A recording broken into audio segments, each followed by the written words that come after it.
જે રીતે ગુજરાતમાં ઠેર ઠેર ભારે વરસાદ અને પવન સાથે એક તો રડાર બરોબર કામ નથી કરી રહ્યું વેરાવળનું, જેના કારણે સરકારને ખુદને ખબર નથી પડી રહી કે કેટલો વરસાદ આવવાનો છે, કેટલું પવન ફૂંકાવાનો છે.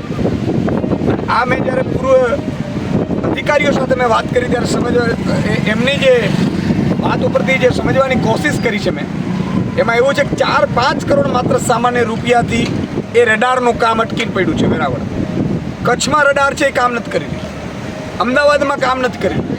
તો આ ઇન્ફોર્મેશન મળશે નહીં ખેડૂતોને, શ્રમિકોને, મજૂરોને, માછીમારોને, તો એ કરશે શું? આ વખતે તમે જુઓ એટલી બધી તબાહી મચાઈ ગઈ છે આખા ગુજરાતમાં. આજે હું દ્વારકાના અલગ અલગ વિસ્તારોમાં છું, દ્વારકા જિલ્લાના. અહીંયા કેટલા થાંભલા કઈ રીતે લટકી રહ્યા છે તમે જુઓ. આ થાંભલો મારી પાછળ છે, આખું થાંભલો પડી ગયો છે, હજી સુધી કોઈ તંત્ર પહોંચ્યું નથી. કેટલી જમીનો ધોવાણ થયું છે, કેટલા પશુઓ મૃત્યુ પામ્યા છે. ઇવન ખેડૂતો 2 દિવસ સુધી પુરાઈ રહ્યા હતા, એટલું પાણી વહી રહ્યું હતું.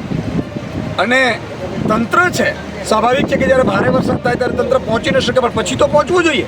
આજે બીજો દિવસ છે આ ગામડાઓમાં, હજી સુધી જે તંત્રએ જે કામગીરી કરવી જોઈએ એ નથી કરી. મારે મુખ્યમંત્રીશ્રીને વિનંતી કરું છું, તમે હવાઈ નિરીક્ષણ કરો છો, હવાઈ નિરીક્ષણ કરીને અધિકારીઓ તરફ છૂટા કરી દો, અધિકારીઓ કામે લાગે.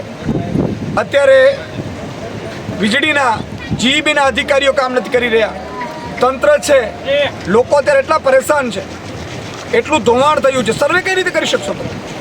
આખું મગફળી ખેતીનું ધોવાણ થયું છે, પશુ કેટલા મૃત્યુ પામ્યા છે.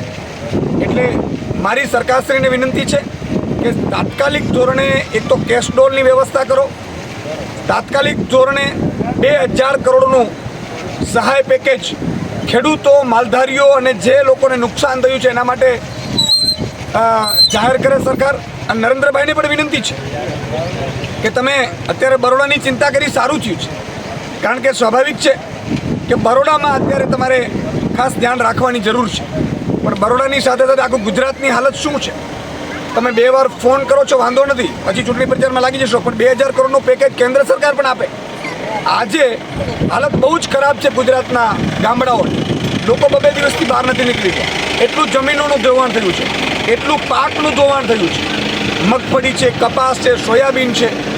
અને માત્ર દ્વારકા જિલ્લો નહીં, મોટા ભાગના આસપાસના તમામ જિલ્લાઓમાં, કચ્છની વાત કરું, સોમનાથ, જુનાગઢ, પોરબંદર, જામનગર, આ બધામાં મોટા પ્રમાણમાં નુકસાન થયું છે. એની તુરંત સર્વે કરી અને ખેડૂતોને ચૂકવણી કરે એવી હું આમ આદમી પાર્ટીના પ્રદેશ અધ્યક્ષ તરીકે માંગ કરું છું.